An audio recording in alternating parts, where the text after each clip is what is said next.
11 তারিখ থেকে বর্ষাকালীন যে বৃষ্টি সেটা আশা করছি যে 11 তারিখ থেকে এটা দেশে শুরু হওয়ার সম্ভাবনা রয়েছে। 9-10 2 দিন বৃষ্টিপাত আর কিছুটা কমে যেতে পারে। এরপর 11 তারিখ থেকে বর্ষাকালীন যে বৃষ্টি অর্থাৎ আমাদের যে দক্ষিণে যে বাতাসের প্রভাবে বৃষ্টি সেই বৃষ্টিটা শুরু হতে পারে 11 তারিখ। না 9-10-এ তাপমাত্রা বেড়ে যাওয়ার সম্ভাবনা রয়েছে। 9-10-এ যেহেতু বৃষ্টিপাত কমে যাওয়ার সম্ভাবনা আছে, ফলে 9-10 তারিখে আবার কিছুটা বেশি। এখন বলতে গতকালকের থেকে কমে আজকে তো একটু কমে যাবে। আজকের থেকে তুলনামূলক একটু 9-10 আর একটু বাড়তে পারে। না এক্স্যাক্ট আসলে ওইরকম তো ভ্যালু তো বলা কঠিন। 5 থেকে 8 মোটামুটি একই রকম বৃষ্টি সেটা শুরু হতে পারে এবং তখন তাপমাত্রা কমে গিয়ে মানুষের যে স্বস্তির এবং দক্ষিণে বাতাসের যে বৃষ্টি এই বৃষ্টির কারণে তখন আবার মানুষের যে অস্বস্তিটা কমে যাবে। তবে এই 11 তারিখের আগ পর্যন্ত মোটামুটি অস্বস্তি কিন্তু কিছুটা থাকবে। 11 তারিখ থেকে বর্ষাকালীন যে বৃষ্টি সেটা আশা করছি যে 11 তারিখ থেকে এটা দেশে শুরু হওয়ার সম্ভাবনা রয়েছে।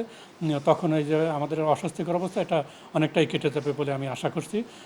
তো আমরা দেখেছি যে গতকালকের দেশের সর্বোচ্চ তাপমাত্রা ছিল 38.6 ডিগ্রি সেলসিয়াস, যেটা ছিল যশোর এবং দিনাজপুরে, আর ঢাকায় ছিল 36.8 ডিগ্রি সেলসিয়াস।